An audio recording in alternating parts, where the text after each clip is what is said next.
do enough? Like, what's like? I'm not gonna have you on screen or anything. I'm just gonna have your voice. Yeah. And I want to talk. So, what do you think? Did I explain that right? Guy meets girl. Guy proposes to girl.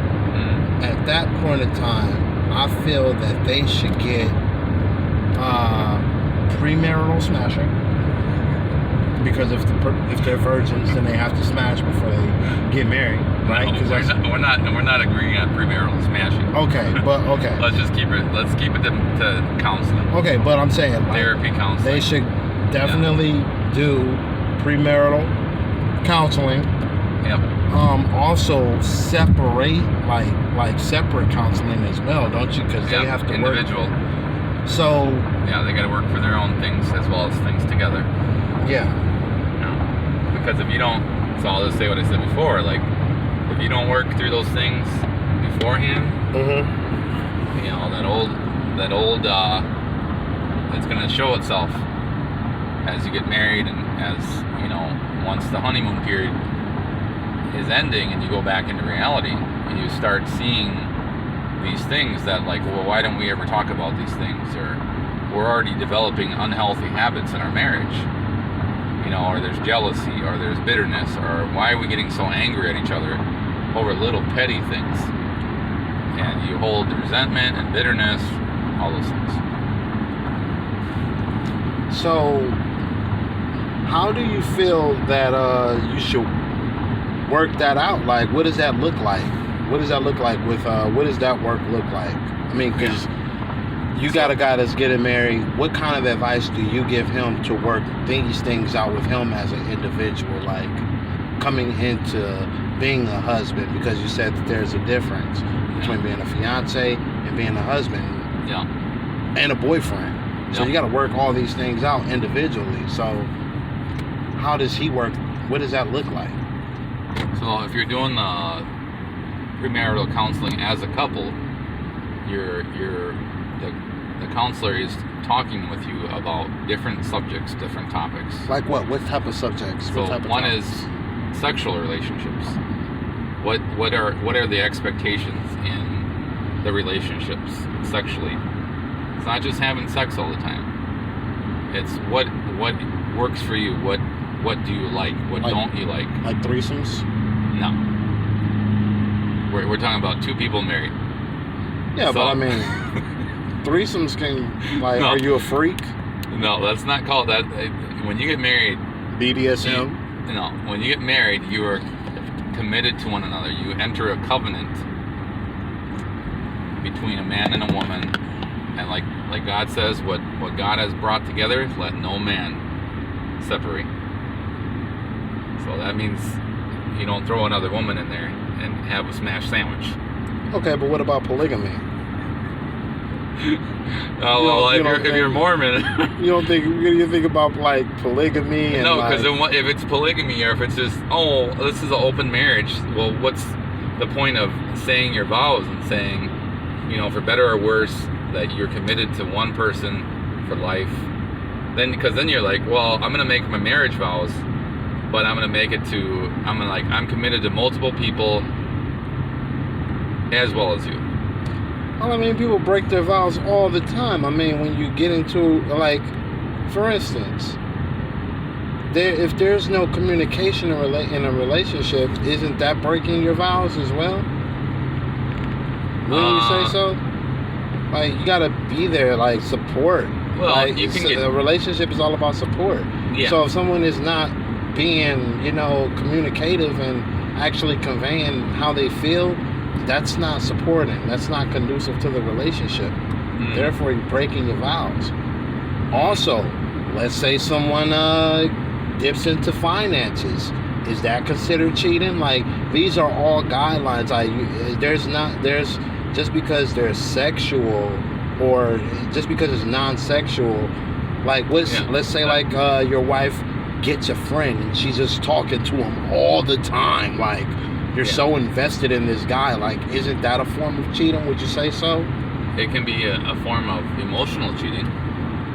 Even if it's not sexual, it's because you're literally, you know, committing, you're like giving your emotions to another person. Like, so say for example, if you're married, you should not have a good friend of the opposite sex.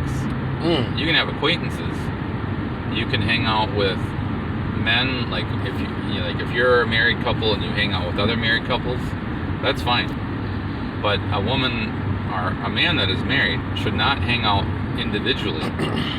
Like, as a married man, I don't hang out individually with women because I'm not going to put myself in a predicament or in some situation that I feel like I'm like, you know, getting myself in hot water, or I'm having to dabble in like, oh, I wonder what this is like. I wonder if I just kind of flirt with her a little bit.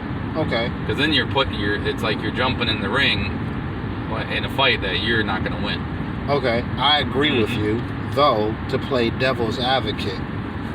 A friend that's, they're two married couples. It's not okay for the husband of one couple to hang out with the wife of the other couple if they were best friends from the beginning. No, it's not okay. It's not okay. Even though they're both married. And even though they're best friends from the beginning. Yeah, you can hang out as couples or things like that, but there should never be an individual time, because then you start getting curious, right?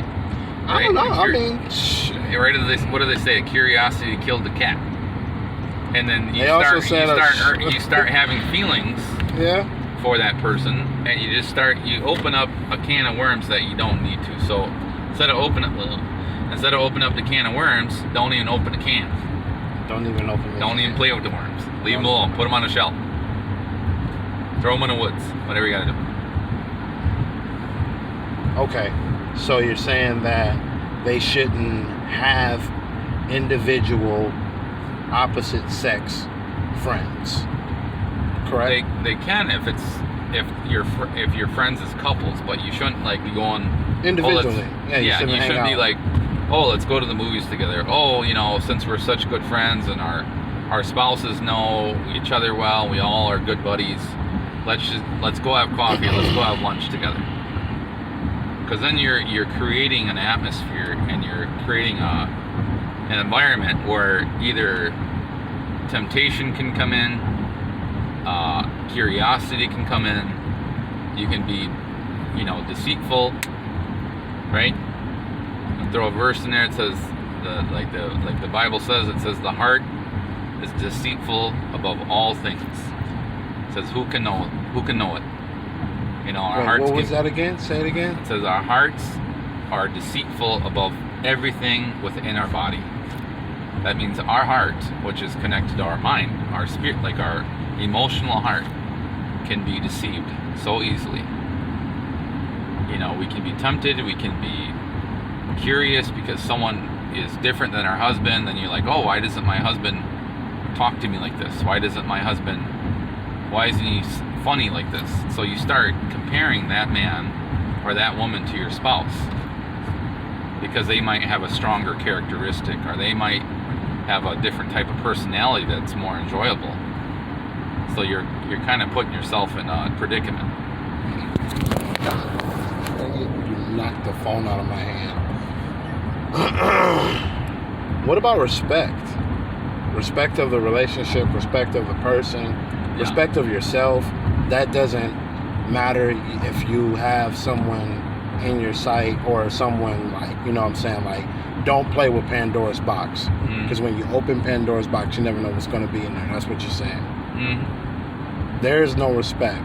Yeah, and then just to touch on that real quick, there's two types of, right? Like, men desire respect. That's how they feel loved.